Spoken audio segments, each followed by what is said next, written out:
गायत्री परिवार अनूठा, हर जन जिसको प्यारा है।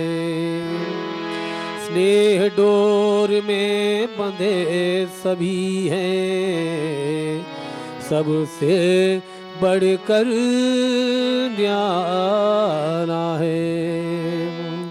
गुरु सत्ता का मिला हमें जो प्यार है, बंधा इसी से गायत्री परिवार है। ओ गुरु सत्ता का मिला हमें जो प्यार है, बंधा इसी से गायत्री परिवार है। ओ गुरु सत्ता का मिला हमें जो प्यार है, बंधा इसी से गायत्री परिवार है। ओ गुरु सत्ता का मिला हमें जो प्यार है, बंधा इसी से गायत्री परिवार है। ओ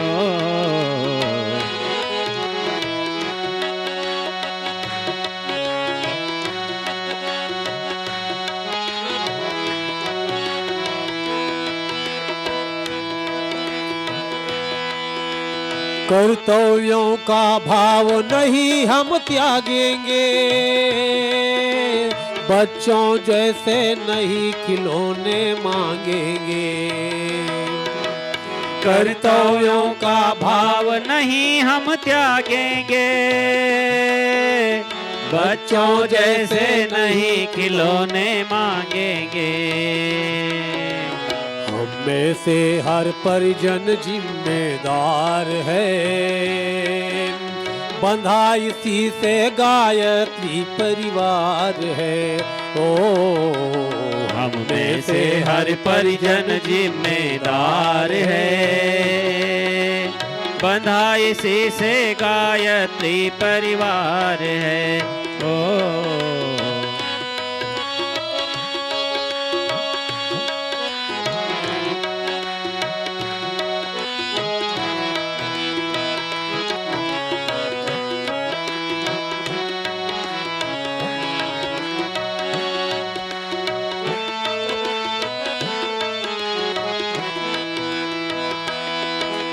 हम अपने भीतर की ओर निहारेंगे अपनी। ओम भूर्भुवः स्वः तत्सवितुर्वरेण्यं भर्गो देवस्य धीमहि धियो यो नः प्रचोदयात्। ओम गुरुर्ब्रह्मा गुरुर्विष्णुः गुरुरेव महेश्वरः गुरुरेव परब्रह्म तस्मै श्री गुरुवे नमः। तस्मै श्री गुरुवे नमः। कण कण में व्याप्त परमात्म सत्ता सूक्ष्म रूप से उपस्थित परम पूज्य गुरुदेव परम वंदनीय माता जी, यहाँ मंच पर विराजमान हमारे साथ आदरणीय पंडित जी, हमारे यहाँ के बड़वानी जिले के जिला समन्वयक श्री हमारे भाई साहब श्री माधव भाई पाटीदार जी, समस्त रचनात्मक केंद्रों से पधारे हमारे समस्त ट्रस्टीगण, हमारे खरगोन से हमारे पथ प्रदर्शक हमारे मार्गदर्शक शर्मा जी भाई साहब, योगेश जी साहब, सभी को प्रणाम करते हुए हमारी मातृशक्ति प्रणाम करते हुए अपनी सी संक्षिप्त बात को आपके सामने रखते हैं।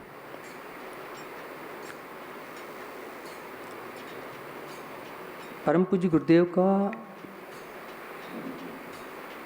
गायत्री परिवार और पीठ बनाने का जो उद्देश्य था उसका एकमात्र था कि धर्म तंत्र से लोक शिक्षण।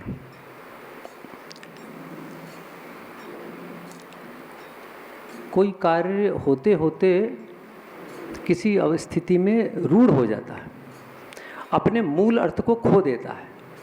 तो जब मूल अर्थ को खो देता है तो उसका फिर से नवीनीकरण करना पड़ता है। उसको फिर से नए रूप में प्रतिष्ठापित करना पड़ता है, क्योंकि पुराने रूप में वो अपनी प्रतिष्ठा को खो देता है, अपने अर्थ को खो देता है। धर्म के साथ भी हमारे यहाँ यही हुआ। धर्म को मूल स्वरूप जो था उसका वो खो गया था। धर्म का तो वास्तव में जो ऋषि मुनियों ने किया था वो इसीलिए किया था कि हमारी जो संतानें हैं वो सुखी रहेंगी, वो सही मार्ग पर चलेंगी। कालांतर में ये हुआ कि कुछ विदेशियों के आक्रमण के फलस्वरूप, हमारे प्रमाद के फलस्वरूप हम उसके मूल अर्थ को खो बैठे। और जो धर्म हमें जीवन जीना सिखाता था, जिस धर्म के आधार पर हम लोग सुखपूर्वक जीवन जी सकते थे, उस धर्म के मूल अर्थ को हम लोग खो बैठे। तो फिर समय समय पर ऋषि सत्ताएँ आती हैं और वो उसको अद्यतन करती है, यूँ कहें अपडेट करती है। क्योंकि यदि कोई कार्य अपडेट न हो तो पुराने अर्थ में काम नहीं कर सकता। तो इसी परम पूज्य गुरुदेव ने पूरे धर्म का अपडेशन किया, अद्यतन किया। उन्होंने कहा कि कर्मकांड या पूजा पाठ मात्र केवल भगवान को प्रसन्न करने के लिए नहीं है। उसको प्रसन्न यदि करना है तो अपने अंतरात्मा को प्रसन्न करना है। वो अंतरात्मा प्रसन्न हो जाए और अपने मूल स्वरूप को जान जाए, ताकि हम संसार में, समाज में रहते हुए अपने कर्तव्यों का पालन कर सकें, पूरा संसार सुखी हो जाए। इसके लिए वो किया था। हम सब लोग वो सारा का सारे करने लगे। लेकिन अभी भी चूंकि जब पानी गिरता है बरसात में, तो पानी जब बहता है तो शुरू में पानी गंदा हो जाता है। गंदा होने के बाद में उस पानी को साफ करने के लिए पानी को रोकना नहीं पड़ता, वो बहता बहता पानी ही अपने आप साफ होता है, उसकी गति में ही वो साफ होता है। लेकिन शर्त उसमें एक है कि वो ऊपर से वो जो पानी अब नहीं गिरना चाहिए। यदि वो पानी गिरा तो फिर गंदा ही गंदा रहेगा वो। तो वो ऊपर का पानी गिरना बंद हो जाए और वो पानी बहता रहे, तो वो पानी शुद्ध हो जाएगा। हम सब लोगों ने भी गायत्री परिवार में सम्मिलित हुए, दीक्षा ली, उपासना साधना करने लगे, प्रज्ञा पीठ बने, शक्ति पीठ बने, चेतना केंद्र बने। इन संस्थानों से हम सब लोग जुड़े, अपना काम करने लगे। हमसे परम पूज्य गुरुदेव ने जो अपेक्षा करी थी, हमें ये विचार करना है कि उन अपेक्षाओं के अनुरूप हम काम कर पा रहे नहीं कर पा रहे। धर्म तंत्र से लोक शिक्षण वाली जो बात उन्होंने कही थी वो हमारी हो पा रही है या नहीं हो पा रही है, इस पे हमें विचार करना है। क्योंकि परम पूज्य गुरुदेव ने अपने जीवन को तपाया जीवन भर, और तप किया, और तप के आधार पर ये पूरा का पूरा गायत्री परिवार इतना बड़ा खड़ा हुआ। कोई भी कार्य, संसार का कोई सा भी कार्य हो, बिना तप के पूरा नहीं होता। हर कार्य के पीछे तप लगता है। विद्यार्थी यदि अच्छे नंबर लाता है तो तप करता है। किसान को भी खेत में अच्छी फसल लेना तो तप करना पड़ता है। किसी भी कार्य को करने के लिए तप करना पड़ता है। ये जो स्थान आप यहाँ देख रहे हैं, जिस दिव्यता का अनुभव करते हैं, तो यहाँ तप है, आपका तप है, यहाँ जो लोग आते हैं उनका तप है। शांति कुंज आप सब गए हैं, वहाँ एक दिव्यता का अनुभव करते हैं, उसके पीछे तप है। ऐसी दिव्यता जो शांति कुंज अनुभव करते हैं, यहाँ अनुभव करते हैं, हमारे शक्तिपीठ प्रज्ञापीठ पे भी हो। तो शक्तिपीठ प्रज्ञापीठ पे कैसी दिव्यता का अनुभव हो, उसके लिए तप तो हमें ही करना पड़ेगा, बैठना हमें ही पड़ेगा। यदि हमने तप नहीं किया वहाँ पर, अपने आप को तपाया नहीं, तो वो सारे के सारे जो भवन है हमारे, यही कारण रहा कि हमारे जो शक्तिपीठ प्रज्ञापीठ बने वो मूल अर्थ को कहीं ना कहीं पीछे छोड़ गए और रूढ़ अर्थ में हो गए। रूढ़ उस अर्थ में हो गए कि जैसे दूसरे मंदिर बने थे उस प्रकार से वो भी मंदिर हो गए। उनकी पहचान मंदिरों के रूप में ही होती है, शक्तिपीठों के रूप में नहीं होती। अधिकांश जगह हम जाएं, पूछेंगे सब यहाँ शक्तिपीठ कहाँ है, तो बड़ी जगह में शक्तिपीठ नहीं बताएंगे, गायत्री मंदिर, हाँ गायत्री मंदिर बता देंगे। क्यों? क्योंकि हमारी उस रूप में पहचान हमने विकसित नहीं करी। और इसको करने के लिए हमें तप जो करना चाहिए था, उस तप में कहीं ना कहीं हम थे। जैसे आपने निवेदन किया था, अभी बताया था 12 प्रकार के तप परम पूज्य गुरुदेव ने बताया, तो उन तपों में से हमें तप करना पड़ेगा। तप केवल उसमें एक चीज़ हो रही है कि तप ये अनवरत चलने वाली चीज़ है, एक दिन करने वाली नहीं होती। एक दिन कर लेंगे और उसका साल भर पूरे हो जाएगा। किसी विशेष मुहूर्त में, विशेष समय में की गई उपासना साधना का फल दीर्घ काल के लिए होता है। विशेष समय में, नवरात्रि विशेष समय में की जाती है, उसका फल होता है। लेकिन कुछ चीज़ें ऐसी है जो हमेशा सतत करने वाली है, तो तप सतत चलने वाला कार्य है। तो वो जो सतत चलने वाला कार्य है हमारा, वो कहीं ना कहीं हमसे उसमें चूक हुई। तप का कारण ही था कि हमारी जो भारत भूमि थी ये पूरे विश्व का गुरु रहा, और उस तप का प्रभाव से, दिव्यता तप के प्रभाव से आती है। प्रकृति की छटा अपने आप में सुंदर होती है, इसमें कोई हो रहा नहीं, लेकिन उसके पीछे जब तप लगता है तो वो होती है। आप लोग सब तीर्थ गए होंगे, बद्रीनाथ, केदारनाथ जी वगैरह, और जो लोग पहले कभी गए होंगे, आज से 50 साल पहले गए होंगे, और वो यदि आप जाएंगे तो उसमें पता लगेगा कि उस समय की दिव्यता में और अब की दिव्यता में अंतर है। उस समय जो ऋषि सत्ताएं को जो तप मिलता था और जो लोग वहाँ जाते थे उसमें अंतर आ गया, वो नहीं रहे स्थान। कश्मीर किसी समय में कश्यप ऋषि की तपोभूमि हुआ करता था, तो तप का स्थान था। अब वो बात अलग है कि आतताइयों का या उनका आक्रमण होने के कारण वो स्थान उनको सुरम्य जरूर लगा, लेकिन वो दिव्यता का अनुभव नहीं कर पाए। जब दिव्यता का अनुभव अपने अंदर हो जाता है, जब तप का अंदर अनुभव हो जाता है, तो उसका जो अनुभूति होती है वो अनुभूति से दृष्टि बदल जाती है। फिर सुंदरता को हम उसकी दृष्टि से नहीं निहारते, सुंदरता को देखने का हमारा तरीका बदल जाता है। जब सुंदरता को निहारते हैं, विवेकानंद जी से कोई प्रस्ताव रखते हैं कि मैं आपसे विवाह करना चाहती हूँ, इसलिए करना चाहती हूँ कि आपके जैसा पुत्र हो, तो विवेकानंद जी कह देते हैं कि नहीं, आप ही मेरी माँ हो।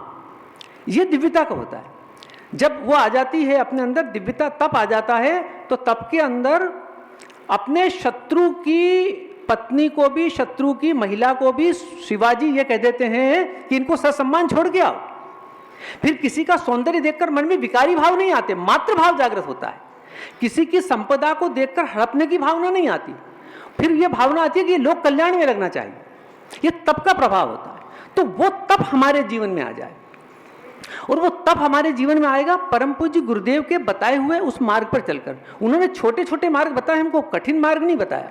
कठिन तो उन्होंने स्वयं ने किया, हमको तो छोटे छोटे करना थे। तो छोटे छोटे काम हम यदि करते रहें और अपना आत्मावलोकन करते रहें, तो युग परिवर्तन अवश्यम भावी है, वो तो होके रहेगा। हम आप नहीं करेंगे तो कोई दूसरा करेगा, युग परिवर्तन तो होना है। लेकिन हमें अपना, उसमें दो फायदे हैं। परम पूज्य गुरुदेव केवल इसलिए नहीं करवाना चाहते हमसे कि उनको कोई व्यक्ति मिल नहीं रहे थे करने वाले तो बहुत हैं। हमें आपको इसलिए करवाना चाहते हैं, वो एक तो हमारे प्रारब्ध कटवाना चाहते हैं, दूसरा ये चाहते हैं कि उसके माध्यम से हम लोग श्रेय सम्मान के भागीदार हो जाएंगे। जिस प्रकार से महाभारत युद्ध प्रारंभ होने के पहले अर्जुन को जब ये मोह हो जाता है कि ये कैसे होगा, और ये तो मामा हैं, ये तो ताऊ हैं, और ये पितामह हैं, और ये गुरुजी हैं, और ये मेरे भाई हैं, मैं इनको नहीं मारना चाहता, और मैं तो इसके बेहतर तो ये कि मैं भीख मांग के कर लूँगा निर्वाह। तब भगवान से सही समझाते हैं, और समझाने के बाद दिखा देते हैं कि सारे मरे हुए हैं। इसका मतलब ये नहीं था कि वो सारे के सारे कौरव जो थे वो सारे सारे रूई के पुतले थे और अर्जुन को कुछ नहीं करना पड़ा, हल्का सा इशारा दिया और वो सब मर गए।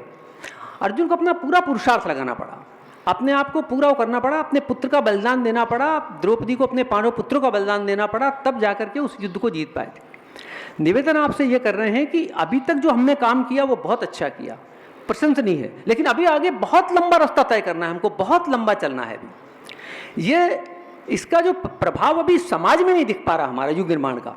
अभी भी हमारी जो पहचान है वो कर्मकांडी की लोगों की पहचान है हमारी, कि ये कौन लोग हैं, गायत्री परिवार के, ये अच्छे लोग हैं, बड़े सज्जन लोग हैं, इनसे यज्ञ करते, बहुत अच्छा करते हैं, व्याख्या अच्छी करते हैं, और दक्षिणा ठहराते नहीं हैं, और बोले और तो और जो इनको दे तो उसकी रसीद बना के दे देते हैं। तो ये हमारी प्रामाणिकता गई, ये तो है। लेकिन केवल मात्र यहाँ तक हम सीमित नहीं हैं, हमें तो इसके माध्यम से लोक शिक्षण होना है। लोक शिक्षण मतलब देखिए क्या होता है, यहाँ धर्म के मामले में हम लोग नियमों का पूर्ण पालन करते हैं। कलश बाईं तरफ रखेगा तो कलश को बाईं तरफ ही रखना है, दीपक को दाईं तरफ ही रखना है, नवग्रह देवता चावल के ही बनेंगे, षोडश मात्र का गेहूं की ही बनेगी। कितना पालन करते हैं। नारियल को ऐसा नहीं ऐसा ही रखना है, स्वस्तिक को ऐसा बना, ऐसा नहीं, ऐसा नहीं बनता, स्वस्तिक ऐसा बनता है। तो ये नियमों का पालन लेकिन केवल मात्र भगवान को खुश करने के लिए नहीं है, ये नियमों का पालन समाज में हमारी व्यवस्था बनाने के लिए है। यदि ये नियमों का पालन हमारे आचरण में ये आ जाए, हमें सरकार का समय पर टैक्स देना है, बच्चे को ये हो जाए कि मुझे माता पिता को सुबह प्रणाम करना ही है, ये तो मेरी दिनचर्या में शामिल है, मेरा दिनचर्या बिगड़ जाएगी। उल्टा सात्य की पूजा नहीं की जा सकती, माता पिता को प्रणाम किए बिना दिन का प्रारंभ नहीं हो सकता। ये जन जन तक संदेश हमारा पहुंच जाए। हमें ईमानदारी से अपना कार्य करना है, मुझे कोई ऐसी बात नहीं कहना है जिससे किसी का हृदय दुखी हो जाए, मेरे द्वारा कोई ऐसा कार्य न हो जिससे समाज में विग्रह पैदा हो, मेरे द्वारा कोई किसी की परनिंदा बिना किसी कारण के निंदा न हो। तो ये जो चीजें हैं, ये परम पूज्य गुरुदेव यही कहते थे, धर्म तंत्र से लोक शिक्षण। जैसे धर्म में हम सारी चीजों का नियम से पालन करते हैं, ऐसे करना। जब वो करेंगे तब शिखा को गांठ लगाएंगे, बिना उसके कार्य नहीं होगा। तो ठीक है, हम समय पर हमारा सारा कार्य करेंगे, हम सरकार की किसी प्रकार की टैक्स की चोरी नहीं करेंगे, पानी को हम अनावश्यक रूप से बर्बाद नहीं करेंगे, हम ऐसा कोई कार्य न करेंगे जिससे हमारे गांव का या मोहल्ले का या कॉलोनी में उसमें गंदगी को बढ़ावा मिले। ये सारी चीजें लोक शिक्षण से जुड़ी हुई है। तो ऐसे छोटे छोटे सूत्रों को हम ले, स्थान हमने अच्छे बना लिए हैं, सब कुछ बना लिए हैं। अब स्थान के अलावा हमारे जो घर हैं, जिस प्रकार से ये जो अवतार है परम पूज्य गुरुदेव का, ये बुद्ध का उत्तरार्ध है। तो बुद्ध के प्रथम अवतार में क्या हुआ, बुद्ध के जो अवतार हुआ उसमें यह हुआ कि हजारों लाखों की संख्या में नर नारियों ने अपने घर छोड़े, और घर छोड़ने के बाद में वो उनके साथ में चल दिए प्रवज्जा करने के लिए। तो हम लोग केवल यहां तक सीमित ना रहे, अभी तक जो किया वो बहुत अच्छा किया। परम पूज्य गुरुदेव ने 1985 में जो अपना एक पत्रक लिखा है अपने अंग अवयवों से, उसमें वो लिखते हैं कि लक्ष्य तक निशाना न भी पहुंचे तो भी वो जहां तक पहुंचे उसे अद्वितीय, अनुपम, ऐतिहासिक कहा जा सके, इतना तो होना ही चाहिए कम से कम। आगे कार्य और बड़ा है। तो कुछ 3-4 बातों की तरफ वो संकेत करते हैं कि ये इनका हमें नियमित पालन करना है। एक तो ये वो कहते हैं कि आलस्य और प्रमाद को कहीं अपने उसमें कृत्यों में चुपके से घुसने का अवसर तो नहीं मिल गया, कहीं अपने द्वारा किए गए कृत्यों को दूसरों से ज्यादा श्रेष्ठ मानने की अहमता कहीं छद्म रूप में सवार तो नहीं हो गई। इन चीजों की तरफ वो संकेत करते हैं। तो अभी जो यहां हम करते हैं, जैसे शांति कुंज सब जाते हैं हम, तो शांति कुंज में जो हमारी दिनचर्या रहती है वैसी दिनचर्या घर पे आकर रहती है या नहीं रहती है? वहां हम वो जो ध्यान करते हैं उतनी बजे हम घर पे कर पाते नहीं कर पाते, वहां जो उपासना का समय वो कर पाते नहीं कर पाते। तो वो अभी यही हो रहा, हमारे साथ भी यही हो रहा कि वहां जाते हैं या यहाँ आते हैं तो यहाँ की दिनचर्या में सम्मिलित होते हैं, लेकिन घर पे जाने पे दिनचर्या हमारी गड़बड़ा तो नहीं जाती है। यदि गड़बड़ा जाती है तो फिर युग निर्माण उतना ही दूर हो रहा है। तो युग निर्माण यदि हम चाहते हैं, और यदि हम कहते भी हैं युग निर्माण कैसे होगा व्यक्ति के निर्माण से, तो व्यक्ति का निर्माण नहीं हो रहा है यदि, तो निर्माण हमसे उतना ही दूर जाता चला जाएगा। तो उस युग निर्माण को करने के लिए और उसमें ईमानदारी से अपनी भूमिका का निर्वहन करने के लिए हम परम पूज्य गुरुदेव से अपनी आंखें मिला सकें और उनको विनम्रतापूर्वक कह सकें कि मैंने अपनी पूरी निष्ठा के साथ में इस कार्य को किया। और कहने की भी आवश्यकता नहीं, जो कार्य करता है उसे कहने की आवश्यकता नहीं कि मैंने किया, वो तो उसका कार्य बोलता है, उसको कहने की आवश्यकता नहीं कि मैंने तो देखो साहब पूरी ईमानदारी से काम किया, दूसरों ने नहीं किया तो मैं क्या करूं। ये नहीं, जो ऐसा कहता है कि मैंने तो मेरा कार्य पूरी ईमानदारी से किया, दूसरों ने मेरा सहयोग नहीं दिया तो मैं क्या करूं, ये बात नहीं कही जाती। क्योंकि परम पूज्य गुरुदेव को किसने सहयोग दिया, उनका तो विरोध बहुत हुआ, और जिनका सहयोग जिन्होंने नहीं दिया, जो गुरुदेव को बीच उसमें छोड़ के भी चले गए, तब भी परम पूज्य गुरुदेव ने कभी उनके बारे में कुछ नहीं कहा, वो अपना कार्य करते चले गए। तो निवेदन ये है कि हम भी इसी प्रकार से अपने जो कार्य है जो कर रहे हैं, जो हमारे 5 जगह के आए हैं, वो अभी जो कार्य किया बहुत अच्छा किया। अब आगे अभी जो है अब इसको और आगे बढ़ाना है, अब स्थूल से सूक्ष्म में जाना है, क्योंकि स्थूल से सूक्ष्म कठिन होता है। बाहर का काय कलेवर तर अंदर का जो कलेवर है वो उसको ठीक करना है। तो उसको ठीक करने के लिए हमारा जो समय प्रबंधन है उसको हमें सही करना। तो जो दिनचर्या हमारी यहाँ रहती है, जो दिनचर्या शांति कुंज में रहती है, वो दिनचर्या हमारी हर कार्य में घर में होने लग जाए, और हमारे बच्चे, हमारे परिवार के लोग, हमारे पड़ोस के लोग वो धीरे धीरे उससे प्रभावित हो। इसमें समय लगता है, बहुत समय लगेगा लंबा। युग निर्माण कब होगा अपन नहीं जानते, ये तो कब होना है, लेकिन हमें हमारी भूमिका हमारा 100% करने की कोशिश करें। जब विद्यार्थी 100% अंक लाने की कोशिश करता है तब वो 90 के आसपास पहुंचता है, और जो ये सोचता है कि मुझे फर्स्ट क्लास पास होना है तो पता लगा वो 50 के आसपास रह गया, और जो केवल पास होना सोचता है वो फेल हो जाता है। तो हम पास होने की नहीं सोचे, हम तो 100% तक का लक्ष्य रखेंगे, तब थोड़ा बहुत वहां तक पहुंच पाएंगे। बस यही आपसे निवेदन करना था। आप सबसे मिलके, आप सबसे होके, आप सभी के दर्शन करके बहुत प्रसन्नता है। सभी के लिए बहुत बहुत मंगल कामना, बहुत बहुत शुभकामना। ओम शांति समाप्त। हमारे YouTube चैनल गायत्री धाम सेनवा को सब्सक्राइब करें और बेल आइकन जरूर दबाएं। गायत्री धाम की समस्त गतिविधियों के बारे में आपको अपडेट मिलती रहे।